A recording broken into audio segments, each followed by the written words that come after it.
will you go up to Tom Bukovac and be like, hey, can you play this a little differently? Or Well, I mean, I'm such a fan of Shania Twain records. yeah, Think of all the great parts on those records. And I'm more confident than I've ever been. And I'm so much more confident as a singer.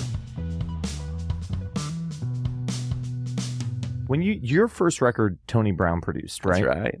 And he did George Strait, Vince Gill, like he's like Ronnie Crowell. Ronnie Some of my Crowell. favorite records, man. Like, what did he bring into the room?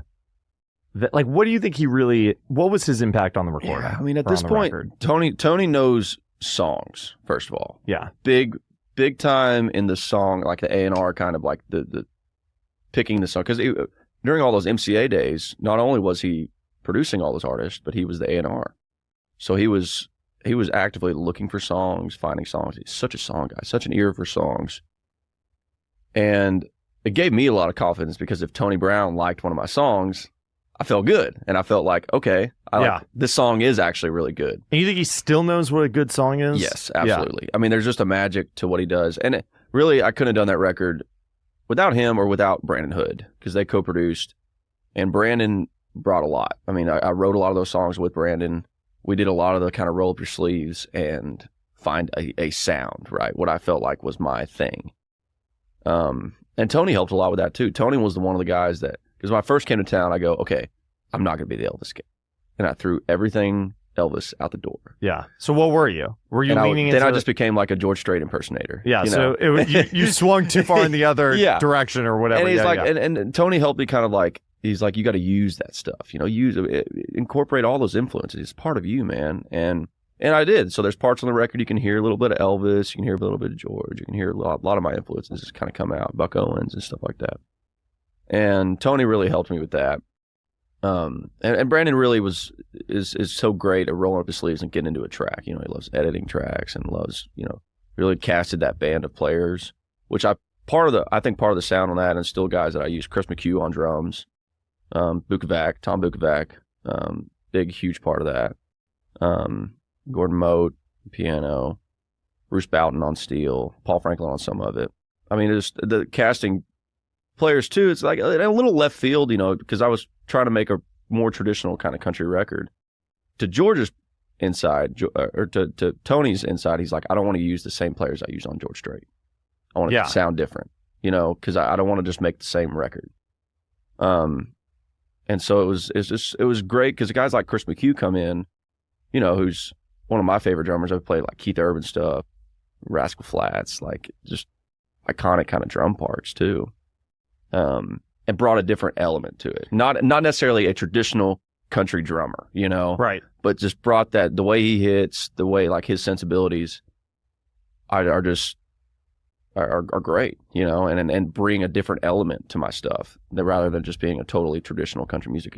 To me, it adds life and makes it fresh. Who's coaching these people in the session? Like, I'm assuming maybe it's Tony and maybe Hood, but like, will you go up to Tom Bukovac and be like, hey, can you play this a little differently, or like how much do these songs how quickly do these songs come together with all those that guys? First record, I mean, some of it was because we cut stuff probably all the way back in 2019, 2020. Most of that record was cut, and it was all so new to me still. Luckily, a lot of guys, I mean, there's plenty of ideas going around, right? I mean, Brandon's got ideas, Tony's got a lot of ideas, Tom Bukovac always has ideas. And does he have too many ideas? Like, sometimes, really? Is he all over the place? Sometimes too many ideas. Like, because why? He'll be like, what does that mean? He'll be like, oh, we should try this or this or this. And it's like, just pick one. Like, dude, we're working on a budget here. We only have so much time. Really? It's like, so someone has to wheel him in, or anyone. Sometimes these people have but to a lot of wheeled times in, and, it's like he comes over like, if you listen to, and what was so cool for me, a lot of these demos I had done of these songs that ended up being on the record. Me and Brandon did like full kind of demos, like full, pretty much with a lot of those guys, like kind of testing out players. So it was a nice like audition process for finding players that we eventually wanted to use on the record. And it was so cool seeing the change from some of maybe the younger session guys to using guys like Paul Franklin and Tom Bukovac, who came up with parts. Like for instance, on the demo of Tipping Point. There's a song on the record called Tipping Point. It's kind of a Buck Owens kind of thing. I'm at my tipping point. And we just had, like, for the solo on that, you know, just play all over, whatever. Tom came up with a great part, you know. Like a Don Rich thing. Yeah. Yeah, and because he can play anything, but it's so cool to watch guys step back. Paul Franklin did the same thing. A different steel player played on the demo and played a great solo, you know, technically great, all that. I loved it. And when Paul came in, Paul overdubbed on that.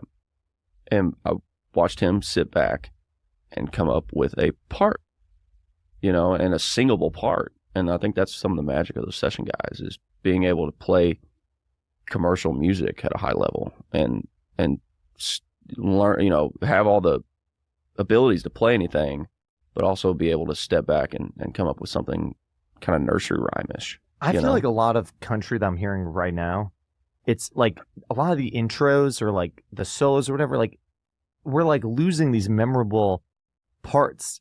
Like like a lot of what I listen to right now, I feel like the chords will pass through in the intro and it's like, oh, but where's the part? Like you were just playing the chords and there's no parts. Really? Yeah. Yeah, there is a lot of that. And there's a lot of like just people want to shred. You know, people just want to shred over stuff. Yeah. And it's impressive. And it's impressive for a live show, for sure. But for a record, man, to make stuff that's memorable. I mean, I'm such a fan of Shania Twain records. Yeah. Think of all the great parts on those records. It's a song full of nothing but hooks. Yeah. And parts, you know? So, yeah, that's it. But it's been a great transition, too, because I did this last EP, Jukebox Songs, with Trent Willman, who I've known for years, been riding with him for a long time. A Texas guy. What has he done? What has he done as far as like production-wise? Yeah. He does all of Cody Johnson's records. Oh, yeah, He's done all the Cody Johnson stuff. And it's been a great change for me because it kind of, I guess maybe, you know, working with like Tony and Brandon is so, you know, they have such a vision, which is great for a new artist, especially. It's like I can lean on them, you know, but I've had to lean on myself for a little more for this. And I'm more confident than I've ever been. As far as like, I know how to speak the language of the guy, you know, guys in the studio. I know kind of what I want. And I'm so much more confident as a singer, which is another great part of having great session guys, is they watch me. Bukovac watches me like a hawk, and he'll pick up on little stuff that I do. Man, do that stuff. That's cool.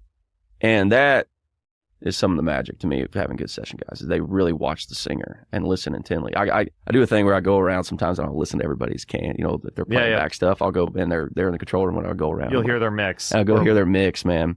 Tom's is scary because it's like, dude, you have way too much of my vocal in there. And it's like, I'm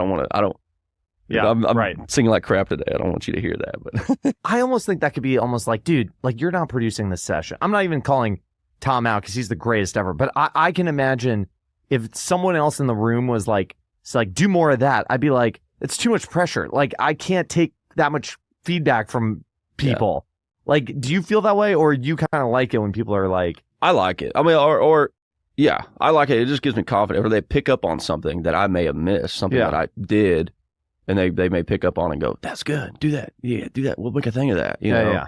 I like that stuff. And it's you watch the session guys, too. They have such a way of like letting go of stuff too. It's like they can play something and it may just not, if it doesn't feel right to me, it doesn't feel right to the producer, that they'll turn on a dime. They'll know, They can play something totally different and let go of, you know, they may have thought that part was the best thing they've ever played in their life, but they have to let go of it, you know? Yeah, right.